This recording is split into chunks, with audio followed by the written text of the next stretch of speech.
Hello friends, and welcome back to my kitchen. And we're going to start on the apple pie first, and I'm going to do, depending on I don't know, I might do a variation. I might do a crumb topping on this apple pie, and we'll see.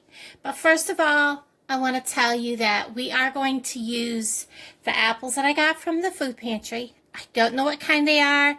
They are a pretty sturdy apple. I think they're Granny Smith. I'm not sure. They're not, but they're a pretty solid apple. It doesn't really matter. The biggest thing is that your apple pie is going to get softer and mushier depending on how soft your apples are. It said 3 pounds is what you need. This is about 9 cups of apples. This will make a nice flowing 8-inch pie, or a normal 9-inch pie. I do like my pies to be a little full. I have, this is actually 4 tablespoons of butter, real butter, half a stick. We are going to turn this on, start to melt this. Now, I will tell you, I have a video out there on cooking this, but I was checking it out today and there is no sound, none. So it shows the video of me doing this part, but there's nothing telling you, and it's not on the screen. So sorry about that. And if you have some smoke, it's because I kind of spilled something in my burner. We don't need the little brown thing from the apple. The apples are sliced kind of like that. They don't have to be perfect. You just want them peeled, sliced, cored. And I believe this is like a 10-inch skillet. And they should all fit in there. That's about 8 big apples. We're going to put a half a cup of sugar. I'm going to get that right back. Okay, so this is on about medium low, because you don't want it to cook too long. So, I have a lump here that is really hard. We're going to take that out. So there's a half a cup of white sugar, and I'm using my light brown organic sugar. I actually love that sugar. And you need a 1/4 of a cup packed of that. And then we're going to need 1/8 of a spoon of salt. That's roughly close enough to 1/8 of a spoon. I don't use quite as much salt as it calls for. 1/2, if I can get a hold of it.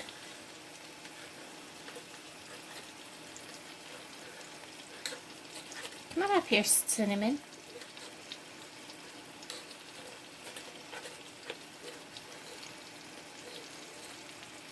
1/2 teaspoon of cinnamon. I do like a little extra spice in mine, so I'll grab a little extra. And 1/4 teaspoon. And I thought I had the 1/4 teaspoon out. That was the 1/4 teaspoon. Oops. So I'll have to do that again. That's not quite a 1/4. I'm almost out of this, so. 1/4 teaspoon of nutmeg. I gotta do the cinnamon one more time after fighting with it to get that before. Alright, that makes my 1/2 teaspoon of cinnamon. Alright, so it's 1/2 teaspoon cinnamon, 1/4 teaspoon of nutmeg, 1/8 teaspoon of salt, a 1/4 cup of light brown sugar packed, and a 1/2 cup of sugar and a quarter cup or 4 tablespoons of, I use real butter. You can use margarine if you wish. That's of your choice. And about 8 to 9 cups of apples, sliced and cored and peeled. And we're going to put a lid on that and let that simmer. When it gets closer, we're going to go ahead and we're going to mix 2 tablespoons of kind of lukewarm water, not real warm, but lukewarm water, with a tablespoon or so of cornstarch. We're going to add it to this. We're going to stir it about halfway through. Then we're going to add it to this when it's almost done to thicken it. And I'll bring you back then.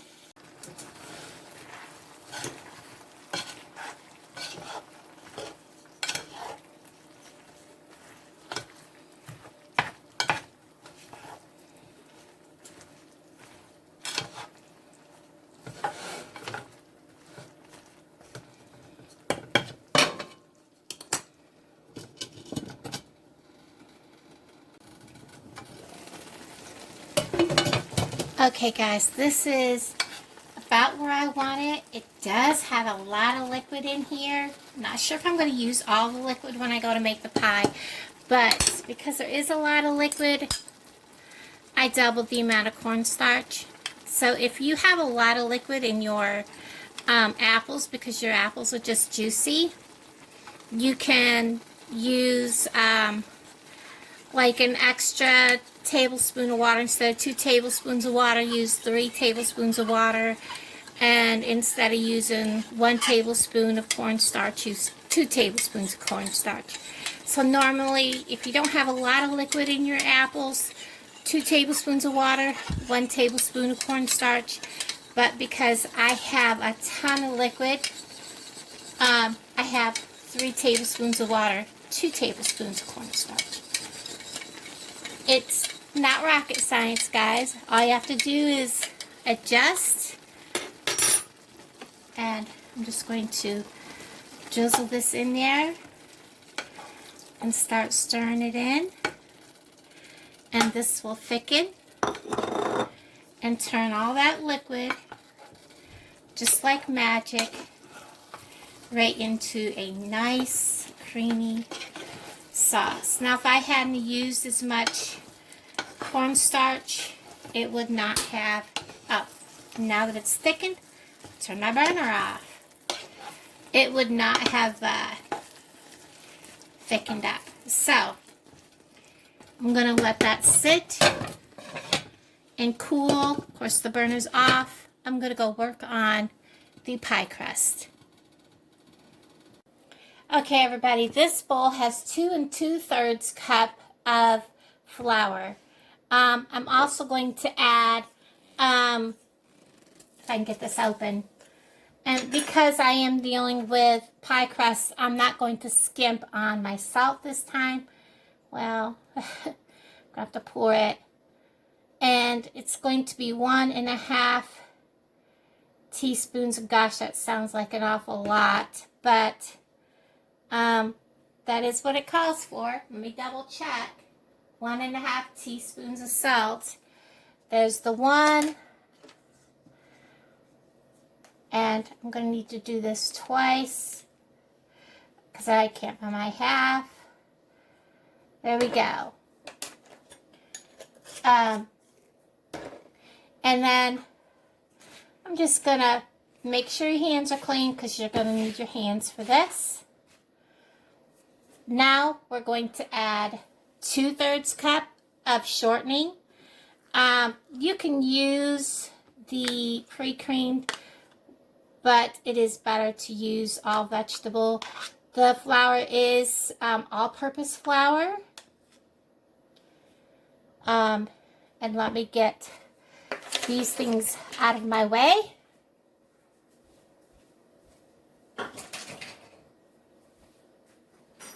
And bring over my water. Make sure it didn't fall over.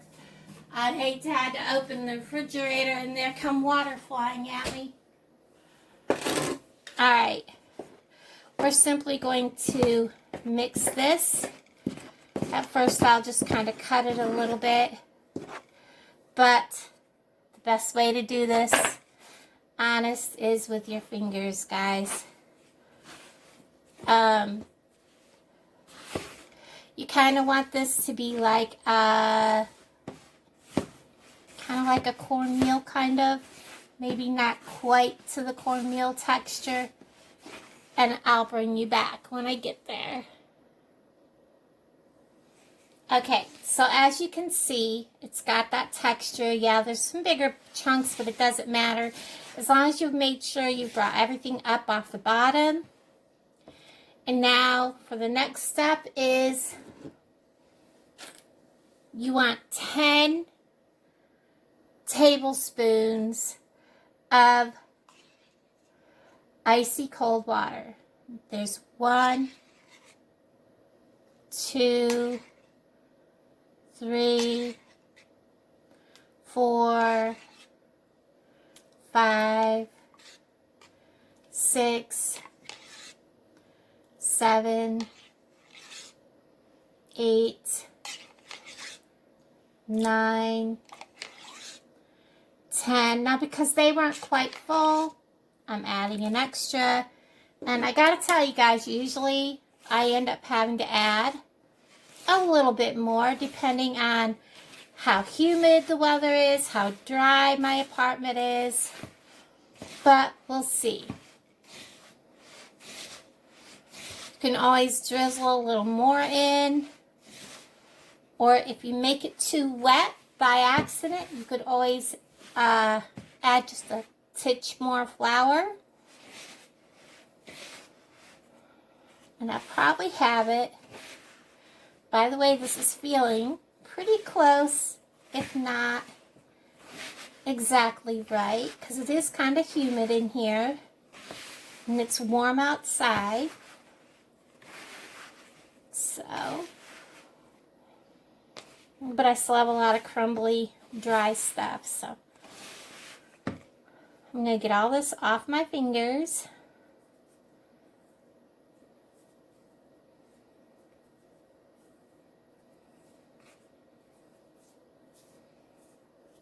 And I'm going to add, whoops, this you can also make a half a batch.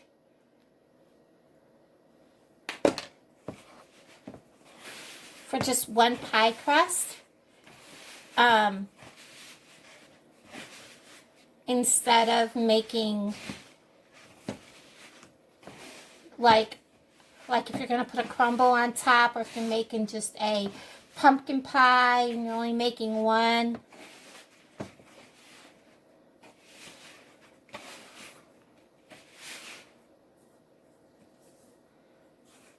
I'm going to go ahead and add a little more.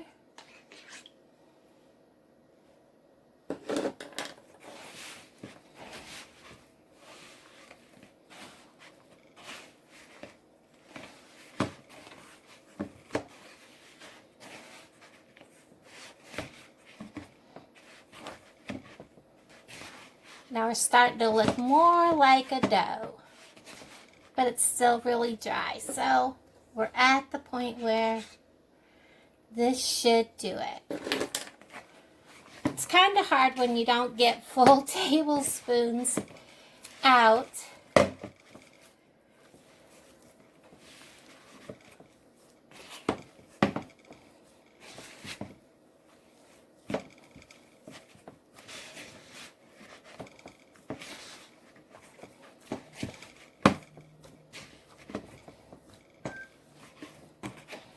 And you definitely want to work it through. You can see there's dry spots. So,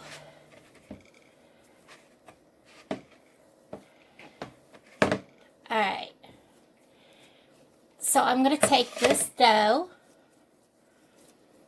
and I'm going to roll it. Kind of work it just a little bit. Not a lot because I don't want it to get tough.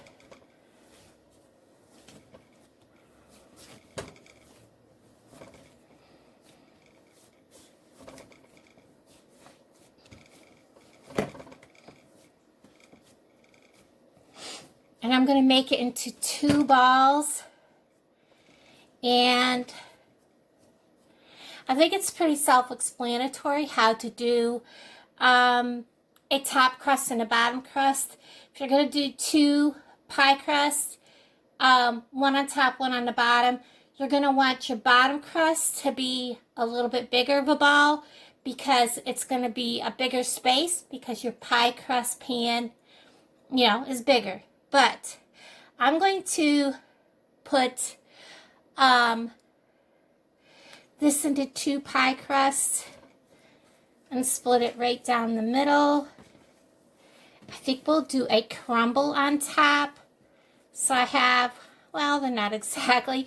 Maybe something's telling me don't do the crumble. I don't know. So this is the bigger half. We're going to take some flour, put it on the table, flatten it, roll it, flatten it. You're going to want to flour your rolling pin. Set that out of our way. And we're going to start rolling towards us and away from us in each direction. Ooh, that was almost really bad. Get all of this back out of our way.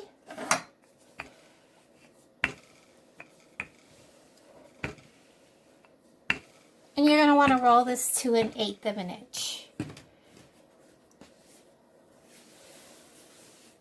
And I'll bring you right back. Okay, so I have my crust rolled out. Don't worry about it being not perfect or anything like that, guys. It's okay. You're going to take your rolling pin, lay it out, pick it up, slide your pie pan underneath, adjust your crust, kind of like fluff it down in there.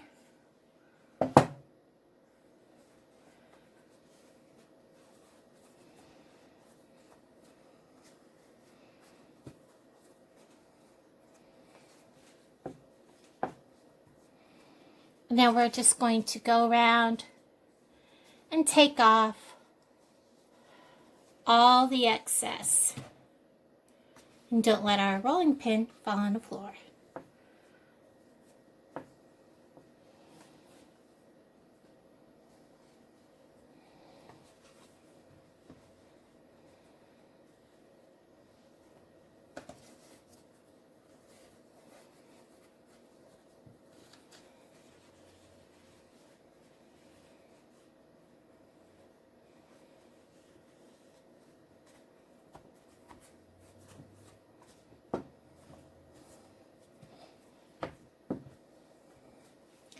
My grandmother always took a fork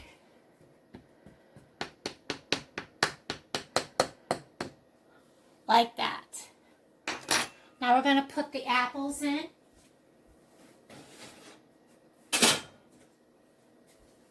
The apples have been cooling.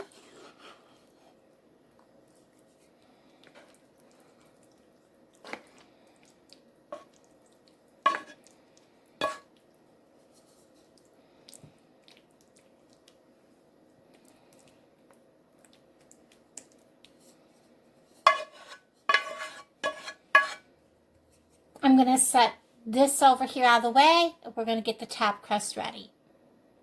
Okay, guys, I have the top ready. I really thought I was going to go ahead and just do the, what do you call it?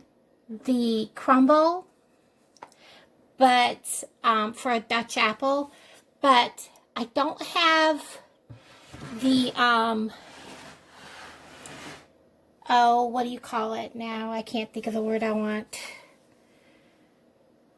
Self-rising flour, which I don't carry in my kitchen to begin with.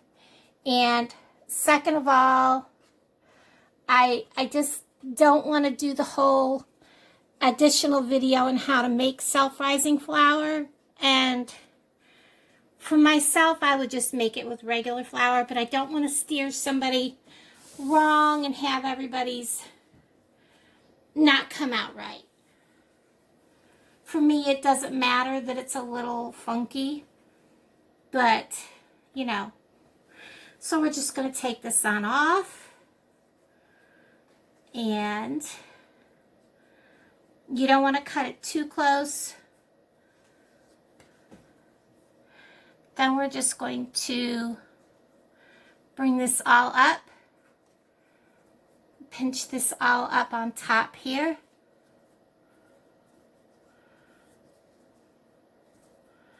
Above the pie plate. I like to make mine nice and tall and roll it up like this.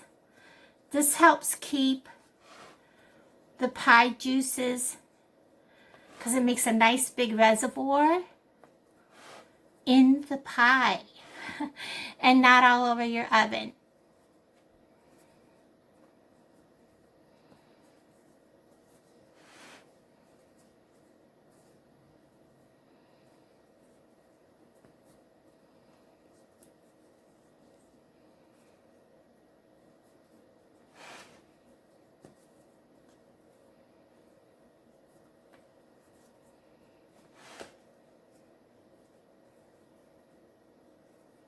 I'll pause you while I do this.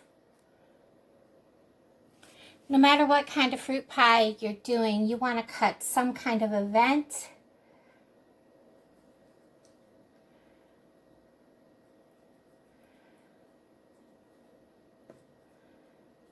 I like to kind of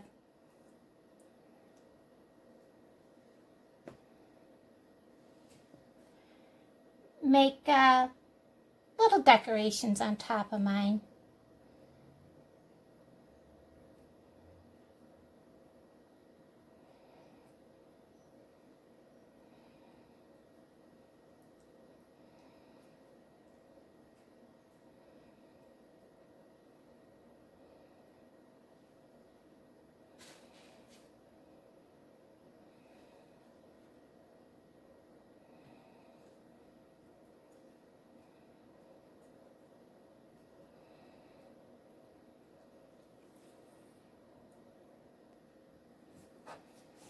So I'm just kind of cutting little, you know, leaf shapes out of some of the extra dough.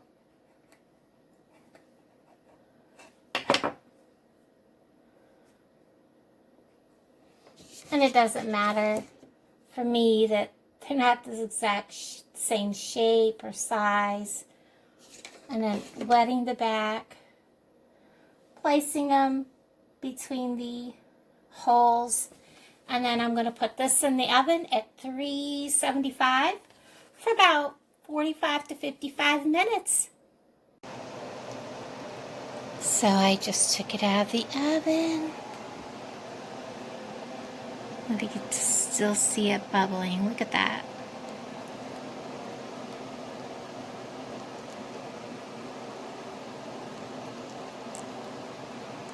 That looks so good.